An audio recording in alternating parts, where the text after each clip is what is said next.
Greetings fellow Whovians and welcome to Timey Wimey Review. In celebration of this channel's second year birthday, I thought I'll coincide it with the upcoming 40th anniversary of the Black Guardian trilogy, starting off with the 5th Doctor story, Mawdryn Undead, originally broadcast nearly 40 years ago now on BBC One in February 1983. Just in case you don't know the plot, the Black Guardian is seeking revenge against the Doctor. In order to do this, he employs the services of a humanoid alien called Turlo, who is at a boarding school on Earth to help in his quest for vengeance. Meanwhile, the 5th Doctor, Tegan and Nyssa are trapped in a warp ellipse of a starliner. On board is a transmat which has two separate endpoints that leads to Earth in 1977 and 1983. Also involved is an old friend of the Doctor's, Brigadier Lethbridge Stewart, who for some reason is not too familiar with the past shared history with the Time Lord. I want to start this review off by talking about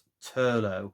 I'm going to talk about Mark Strickson's performance probably more in the next review, but I just wanted to talk about Turlo as an overall character that we're introduced to in this 4-part adventure. Now, basically, he is a humanoid, basically looks human, who is a schoolboy that is trapped on Earth, but in fact, he's an alien from another planet. So it's a little bit of a similarity, really, with him and Susan's sort of story arc, apart from her being Gallifreyan. Turlo is from a different alien planet, and they don't really talk about his alien background that much until we get to Planet of Fire in next season's Doctor Who. But I like the concept that this is a companion that you're not quite sure whose side he's on. He's being tricked or misled by the Black Guardian to help seek revenge by killing the Doctor. So it's interesting seeing this character kind of worm his way into the TARDIS crew and befriend the Doctor and become a new companion, and sort of building up that story arc throughout this trilogy. And yeah, it was a really good idea for a new companion, someone that you're not quite sure, like I said, whose side he's on, and someone that you're not quite sure who to trust. This story was part of season 20 of classic Doctor Who, which had an overall theme of bringing something back from the Doctor's past, such as Omega, the Mara, the Master, and on this occasion, the Black Guardian, played once again by Valentine Dial, or Dahl. I'm not quite sure on the pronunciation of his last name. I do apologise. Let me know if I've got it right in the comments. I'm glad that he came back because he has such a great voice, a really good stage presence, and yeah, we didn't get much of the Black Guardian in the Key to Time season, probably just like a few minutes. So it was good that they brought back Valentine for this performance. And it wasn't quite a pantomime sort of hammy performance at all. I'm not to be disrespectful, but I'm glad that he kind of had that kind of pantomime-esque villain about him. Especially there was a scene on board the Starliner, I think it was in episode 2, where he just appears behind Turlo, to say, seek my revenge or I will avenge upon you. It just kind of appeared like he would in a pantomime villain. Like, it just, all it was missing was like the cheesy sort of flash explosive effect, and he makes his appearance. I really really enjoyed him. I'm looking forward to seeing more of him in the subsequent stories. Also making a return is Nicholas Courtney as Brigadier Lethbridge Stewart, who is now a math teacher at the same boarding school as Turlo. Now, just in case you didn't know, originally this was intended to be a return for Ian Chesterton, played by William Russell, but unfortunately William wasn't available, so they rewrote it to incorporate Brigadier Lethbridge Stewart, but kept the teacher qualification in the story. And Nicholas Courtney was playing double duty in this episode, or in this story, as he was the Brigadier from 1977 and 1983. I really like the flashback scene that the Brigadier has when the 5th Doctor was trying to jog his memory with that small amnesia that the Brigadier had. And I've seen both versions for this review, the original version and the special edition that was done for this DVD.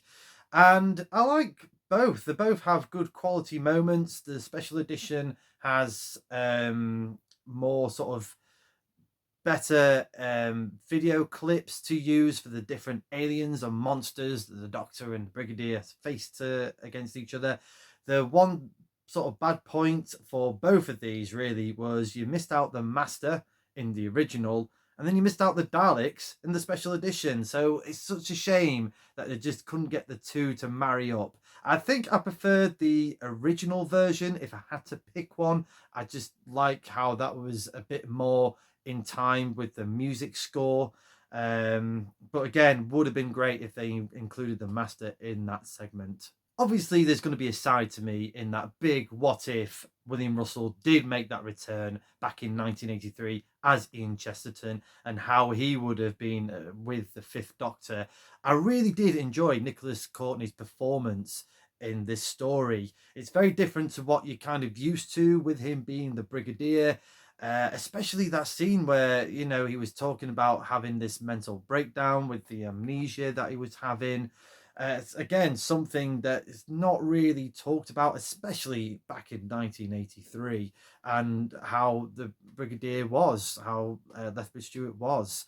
You know, this man carries on until he drops. There's still that Brigadier-esque quality to him, but I'm like that he was something that was kind of out of his comfort zone, and just adding that extra layer to his character when we do get to see him again in Battlefield with the Seventh Doctor. I love the line that the Brigadier says, "I know how many beans make five, Doctor, but now thanks to this YouTuber that I follow and admire, I really now wish that the Brigadier says, I know that 2 + 2 equals potato. Now if you know, you know, otherwise give it an up." This story was written by Peter Grimwade, who wrote last season's finale, Time Flight.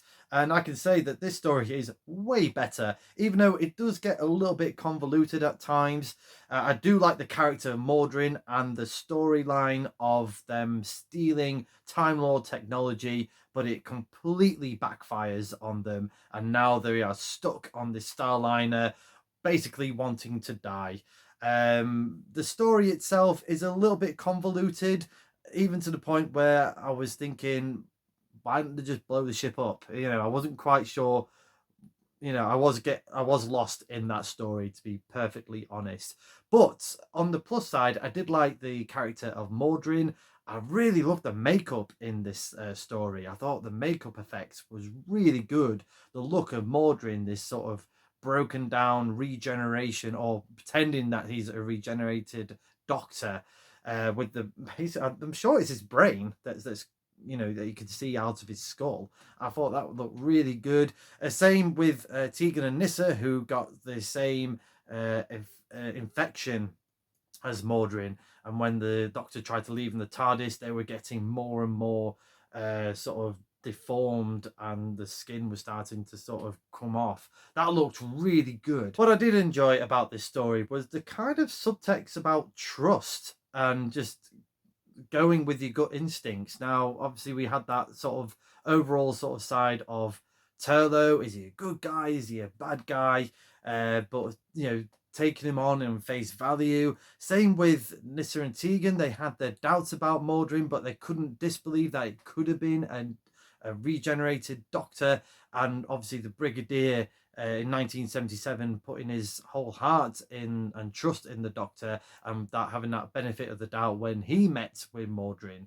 Also, subsequently, 1983's Brigadier, you know, regaining his memory and having that instant trust with the Doctor, even though it didn't quite work out with him for him. You know, it was still had a bit of a sad ending to the Brigadier, losing those memories for those 5 years. There is a bit of a sort of still understanding of trust with the Doctor.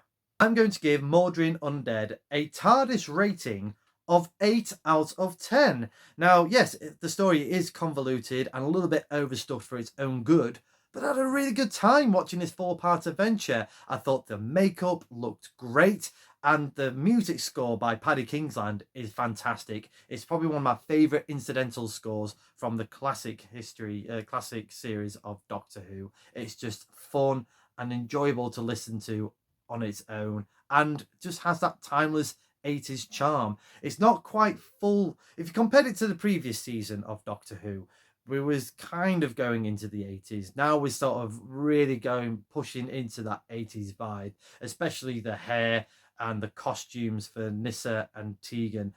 Nyssa especially with the big sort of hair that she was getting, it had full on 80s vibes.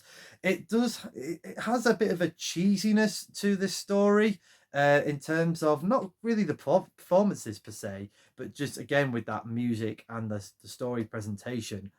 But it was just the right level of cheese for me. It's just a fun story to watch, even if it is convoluted. You can follow it and just have a good time with it. If you haven't watched this story before, I do highly recommend that you check it out. It is on the streaming service BritBox as well as on DVD. Let me know in the comments below your thoughts to Mawdryn Undead. Is this your favourite story out of the Black Guardian trilogy? Is this one of your favourite stories from the 5th Doctor era? Next time on Timey Wimey Review, my review of the Black Guardian trilogy continues with the next story, Terminus. Until then, thank you very much for watching this video. I hope you've enjoyed this review. Please like the video, share the video, subscribe to the channel, hit the cloister bell for more notifications.